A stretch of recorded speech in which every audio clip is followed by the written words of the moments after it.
Hello friends, how are you all? In today's lecture, we are going to discuss the second application of Gauss law, which is the electric field due to an infinitely long straight charged wire. Okay? अगर आपको ये video अच्छा लगे तो इसे like और subscribe करना ना भूलिए।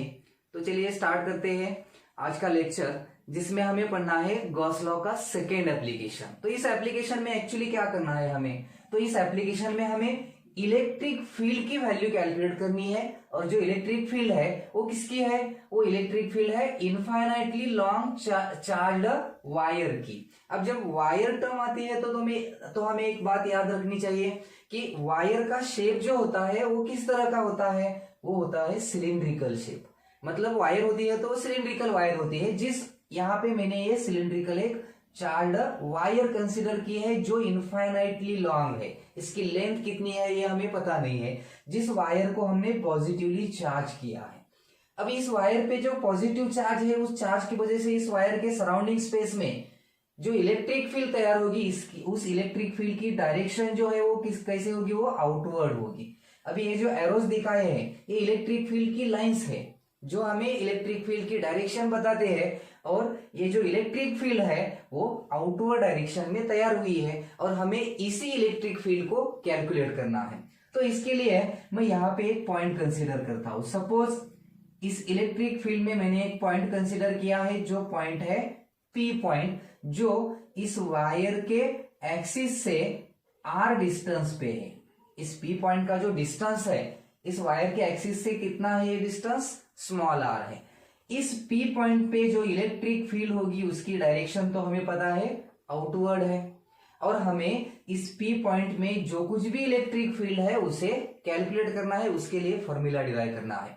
तो इसके लिए हमें गॉस लॉ मालूम होना चाहिए, क्योंकि हम ये गॉस लॉ का एप्लीकेशन ही देख रहे हैं। अब गॉस लॉ का क्या था, गॉस लॉ में हमें बताया था कि किसी भी क्लोज्ड सरफेस के अंदर अगर चार्ज इनक्लोज किया होता है तो उस क्लोज्ड सरफेस में से पास होने वाला इलेक्ट्रिक फ्लक्स जो है वो इलेक्ट्रिक फ्लक्स कितना होता है।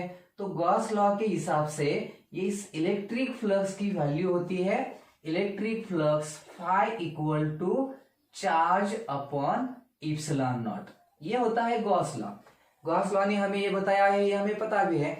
अब इस गॉस लॉ का यूज करके हमें इस पी पॉइंट पे जो इलेक्ट्रिक फील्ड है वो इलेक्ट्रिक फील्ड निकालनी है। पर गॉस लॉ में हमें एक क्लोज्ड सरफेस लेना पड़ता है, उस सरफेस को हम गॉसियन सरफेस बोलते हैं। तो यहाँ पे गॉसियन सरफेस तो नहीं है, तो हमें यहाँ पे एक इमेजिनरी गॉसियन सरफेस कंसिडर करना है।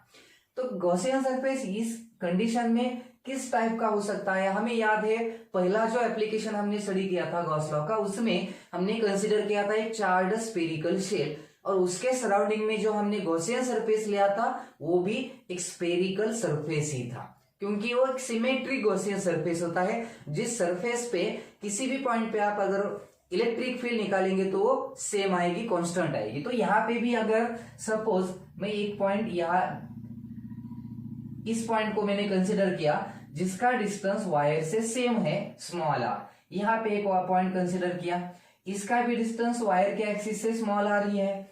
तो अगर ये पॉइंट हमने कंसिडर किए तो इन सभी पॉइंट्स पे इलेक्ट्रिक फील्ड की वैल्यू सेम होगी। सिर्फ इस साइड पे ही नहीं, इस साइड पे भी अगर हम पॉइंट्स कंसिडर करेंगे जिनका डिस्टेंस यहाँ पे भी स्मॉल आर भी है, इन सभी पॉइंट्स पे भी इलेक्ट्रिक फील्ड की मैग्नीट्यूड सेम होगी जितनी मैग्नीट्यूड पी पॉइंट पे होगी।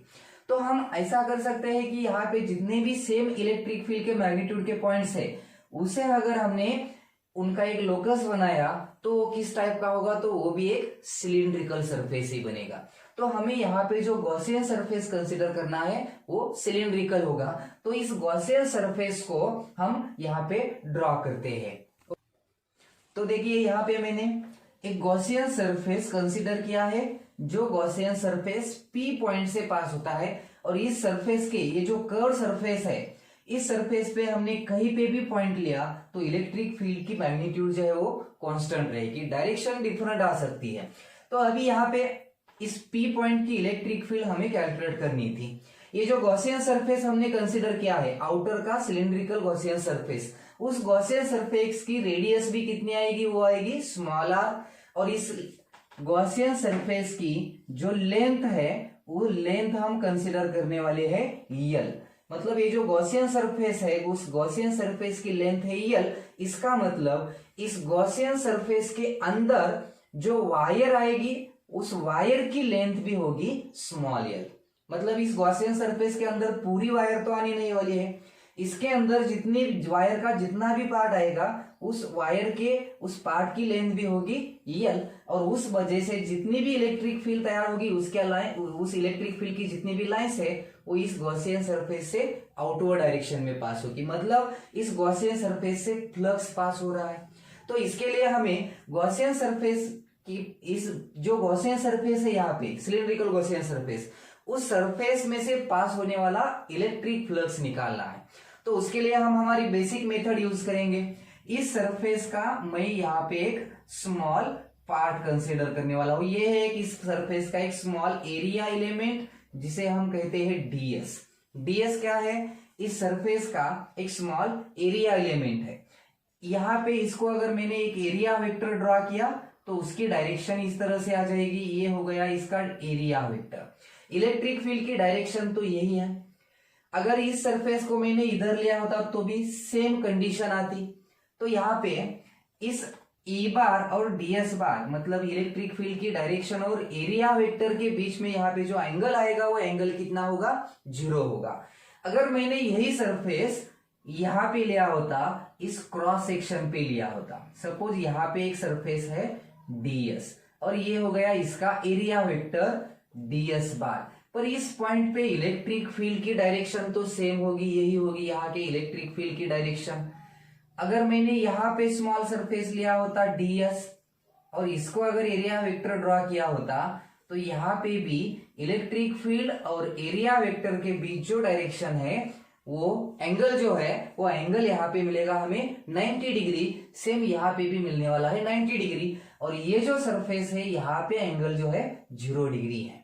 तो इसका मतलब जब एंगल 90 डिग्री होता है इलेक्ट्रिक फील्ड और एरिया वेक्टर के बीच में तो इलेक्ट्रिक फ्लक्स की वैल्यू 0 आती है, क्योंकि इलेक्ट्रिक फील्ड इस तरह से आउटवर्ड स्प्रेड हो रही है। इलेक्ट्रिक फील्ड की लाइंस इस तरह से अपवर्ड या डाउनवर्ड यहाँ पे है ही नहीं है।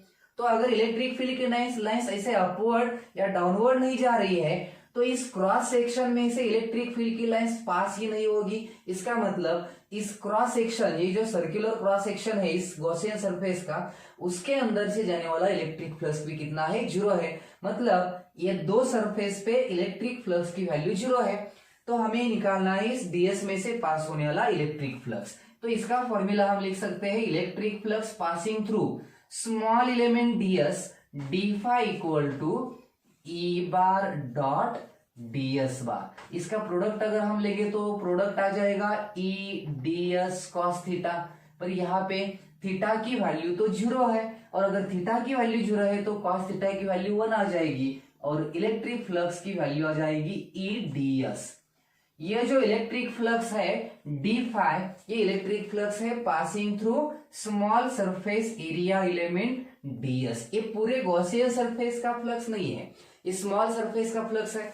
तो अगर हमें टोटल पूरे गॉसियन सरफेस में से पास होने वाला इलेक्ट्रिक फ्लक्स निकालना है तो हमें क्या करना होता है? इस इक्वेशन को इंटीग्रेट करना होता है। तो total flux passing through Gaussian surface,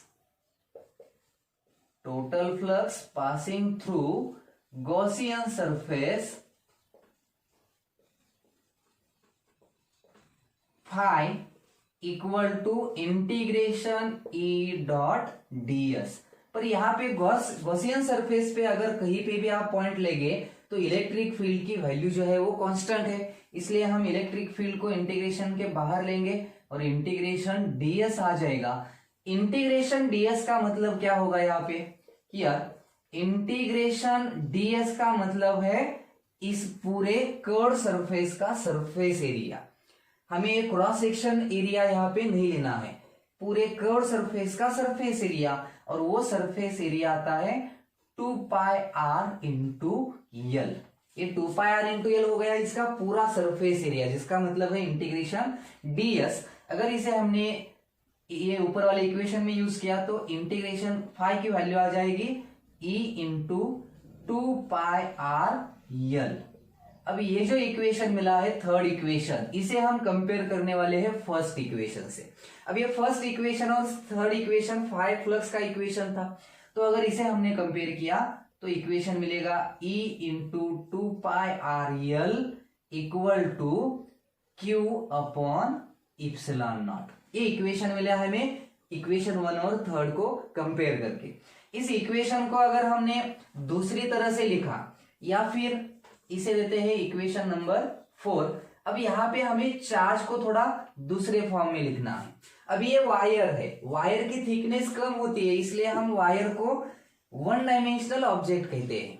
wire मतलब कि किस टाइप का ऑब्जेक्ट होता है, वन डायमेंशनल ऑब्जेक्ट होता है, जिसे हाँ सिर्फ हम लेंथ है ऐसा कंसिडर करते हैं। और अगर लेंथ सिर्फ है तो इसकी जो डेंसिटी है उसे हम बोलते हैं लीनियर चार्ज डेंसिटी। अब लीनियर चार्ज डेंसिटी हमने पढ़ा है, इसके लिए जो सिंबल हमने लिया था लीनियर चार्ज डेंसिटी के लिए सिंबल था लैम्डा और इसका फॉर्मूला था चार्ज पर यूनिट लेंथ। अब इससे हमें चार्ज का फॉर्मूला मिलेगा, चार्ज का फॉर्मूला आएगा लैम्डा इंटू लेंथ। यहाँ पे लैम्डा का मतलब है लीनियर चार्ज डेंसिटी जो इस वायर के ऊपर थी। तो अगर हमने Q की वैल्यू यूज की तो ये इक्वेशन हमें मिलेगा E into 2πRL equal to lambda L upon epsilon naught. यहाँ पे L कैंसिल हो जाएगा और जो रिमेनिंग इक्वेशन आएगा वो इक्वेशन होगा E equal to 1 upon 2π epsilon nought into lambda upon R। ये आ गया इलेक्ट्रिक फील्ड के लिए इक्वेशन जो उस P पॉइंट की इलेक्ट्रिक फील्ड है। इसे हम दूसरे फॉर्म में भी लिख सकते हैं क्योंकि हमें एक कांस्टेंट पता है। अगर उस फॉर्म में लिखा तो इस इक्वेशन को हम 2 से मल्टीप्लाई और डिवाइड करते हैं तो ये इक्वेशन मिलेगा 1 upon 4π epsilon nought into 2 lambda by R। और ये आ गई इलेक्ट्रिक फील्ड उस P पॉइंट की। इस P पॉइंट पे हमें इतनी इलेक्ट्रिक फील्ड मिलती है। तो ये सिंपल फॉर्मूला है। यहाँ पे हमने लैम्डा क्यों लिया है, क्योंकि हमें इस वायर पे कितना चार्ज है ये पता नहीं होता है। उस न्यूमेरिकल के कंडीशन में हमें चार्ज पता होता है, लेंथ पता होती है वायर की, और चार्ज और लेंथ का यूज करके हम लैम्डा की वैल्यू कैलकुलेट कर सकते हैं। या फिर लैम्डा की जगह चार्ज लेना है तो हमें लैम्डा और यल ये दोनों की वैल्यू पता होनी चाहिए। तो इस दोनों में से किसी भी फॉर्मूला का हम यूज कर सकते हैं और इस P पॉइंट पे जितनी भी इलेक्ट्रिक फील्ड है उसे हम कैलकुलेट कर सकते हैं। तो ये एक आसान एप्लीकेशन था जिस एप्लीकेशन में हमने इलेक्ट्रिक फील्ड निकाली है। किसकी इलेक्ट्रिक फील्ड, इस P पॉइंट में जो इलेक्ट्रिक फील्ड है, और वो किसकी वजह से थी, इस चार्ज्ड इनफाइनाइटली लॉन्ग वायर की वजह से थी। तो ये आसान फॉर्मूला मिला। ये था गॉस लॉ का सेकेंड एप्लीकेशन।